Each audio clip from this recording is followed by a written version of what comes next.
see how they cut that. So we back on Evenly Yoked. And we're back. I'm Robert, and that's Cairo over there. And we were watching Brother Nuri Muhammad a little bit on the Breakfast Club. I just wanted to know what my wife thought about Brother Nuri's words there. What does relational malnutrition mean? The relational in other words, we interact with one another, but we don't know how to properly love one another. And by us not loving one another, husbands and wives are not getting what they need. Children are not getting from the parents. We're not getting what we should offer to one another as brothers and sisters. So this was a term and a concept that I tried to build on in 2 books that we've been blessed to write. One's called Before You Say I Do and After You Say I Do. And you know, I don't know if people are aware of this, but the most important decision you will ever make in your life after choosing to believe in God is the mate you choose to spend the rest of your life with. Your mate will either inspire you to grow into your greatness or they'll confine you to complacency. They'll either be your other half or they'll make you half of yourself. Well, what did you think first, husband? It's on you, baby. It's on me? Yeah, I've already teed it up to you. It's on you. Okay, well, I think it was very good. It was very profound, and I think it was telling basically how we need to love each other better and how we need to realize that, you know, everything should start from love. You know, our communities will be better. I think you said it. We'll have strong communities if we have strong homes. And we'll have strong homes if we have strong spouses, strong parents. So, you know, it's all a trickle-down effect. And like he said, I felt that thing when he said your spouse, when he said they will either inspire you to greatness, or they will confine you to complacency. Yeah. And I felt that he's absolutely 1,000% right about that. And we just gotta learn how to love each other, you know. Yeah, well, this is why I be saying all the time that we be I wouldn't say that we need to go as far back as selecting spouses for children, but I do think that there needs to be a whole lot more education into the process about how to properly mate select. Because as he said, that the most important thing outside of believing in God is the mate that you choose on this earth. And I 1,000% agree with that. You know, me and my wife, we talk regularly about how we chose each other. We were 20 years old, and honestly, we did have good values and stuff in our mind already at the time. But I think a lot of that was luck, because a lot of it wasn't really what's the word I'm looking for? It wasn't carefully constructed in a plan. Well, listen, let me finish. You let me finish, woman. Okay, go ahead. You don't want your husband to finish. You trying to be unruly like B. Simone and Jada Smith. Don't have him up here talking about you. I'm about to find one of these men that I'm gonna start calling you. Go ahead. Let me find, because there's a lot of. Hold on, now let me finish. Go ahead. No, let me finish what I'm saying, because you're gonna have me. Go ahead. No, you're gonna have me slap the taste out somebody's mouth, like Will Smith, huh?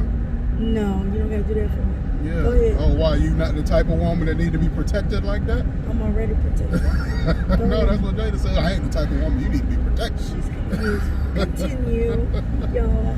Hey, but those situations, the Will and Jadas, the B. Simones of the world, all of that, that's exactly why you need to be able to make select properly. Okay. And I think that you should go back to more. Your parents should be more involved. When your child say, "Hey, I love this person, and I want to be married. We want to marry each other." I think right then and there it should go into okay, well, y'all want to be married? All right, now this is what we're gonna do. We got it set up where you're gonna do X, Y, and Z. Y'all are gonna meet with X, Y, and Z pastor. Y'all are gonna take this type of training, that type of training, and then you guys are gonna sit down after all that's done and see if this is something y'all really want to do, because it's serious. Yeah. And this could really this could set you up for the rest of your life, or it can ruin the rest of your life. Right. You know how you always said you liked the this TV show we used to watch on ABC, was the Duggars? The Bates. The Bates. And how when their sons are ready to find a mate, they have to have, and now this is their belief, they have to already have accomplished a certain amount of things before they can say, I'm ready to take on a wife. If it's, hey, you have to have this business, or the one guy, he was building homes. That's right. So he said he had to have at least, 4 or 5 homes already built up and sold, or, and things like that, and a certain amount in their accounts. And it's just so you can have less strife when you do go out in this world. It's called being set up right. Like, we set kids up, we think, to go to school so they have less strife out here in this world. So why not set them up? I think April Mason says, with a love legacy. There should be that, and there should be that. And I think that's what he meant. He was just like, hey, we gotta love on each other better. But back to what I was saying, look, we didn't totally, it was luck, and it was, I believe, God's hand covering, and our parents too. But I don't know if you remember, like, when we got together, before that time, and I always tell ladies this, I had a time of reckoning. I had come to a place where I was done with the foolishness, and I said to myself, done with the streets. I was done with the foolishness, and I said, the next man that I'm with, he's gonna be my husband. That's right. And I wrote my list. I knew what I wanted. I prayed on it. It was in my Bible, and that was it. And I even told, at that time, I was, conversing with other fellas, and I let the fellas know. Don't, I've never been that way. But I let the fellas know, hey, you're not the only one that I'm talking to, and it just is what it is, and I'm not doing certain things, and the next person that I talk to, like, seriously, we're gonna be in a relationship, we're gonna get married.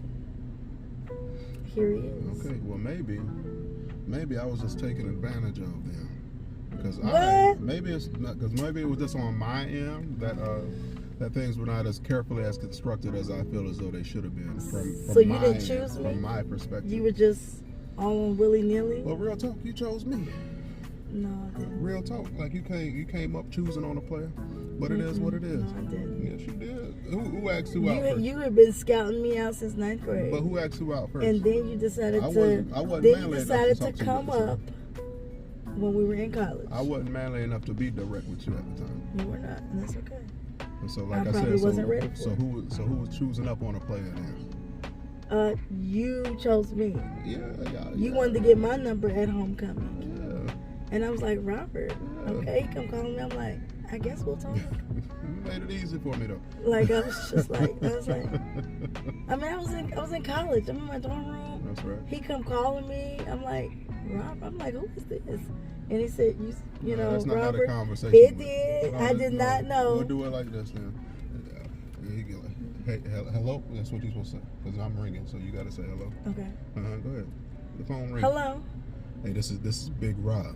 Boy, but that's not. What's He up? say that. And she said, Big Rob. I can't believe say that. Big Rob, you calling me at this hour? It was probably really early in the morning anyway. So I probably was like, It was like 6 or 7 o'clock in the morning. asleep. I used to go to school at 8. I used to have to be to school by 8 o'clock. So I call you in the first thing in the morning. Yeah, and I did later classes. This is Big Rob on the phone. It wasn't that, but it was after homecoming, and the conversation was very good and everything like that, and we just, God aligned us right then and there, because I think my mind was on one thing and focused, and I think you had realized that, my mind was going in a I'm not completely going different to direction. It was going a different direction, but I was going into my player phase. Right. I was like, all right, you know what? And so, were you just trying to be a player with me, or you were just trying to? I was trying to get as many women as I could get, but So- it just wind up. I got you first, and I wind up sticking with you. Okay, so you were gonna try and get me and get all these other girls too. You remember when we went out to the IHOP, right? Yeah, I I do. was trying to holler at the waitress there. And while when we was went out there to the IHOP, I said, yeah, I'm done with this food. there. This was, And I didn't call him back. okay, maybe we'll give a more in-depth story. On Yeah, how all later this went on. Later on. But I If, said, if somebody, I said, if nope. somebody's interested, maybe I in the comment or remember something. calling my friend. I was like, nope. But so Nope. we'll end it right there. Hey, thank Yeah. you guys for watching. Comment, like, subscribe. Evenly yoked. Peace. Bye.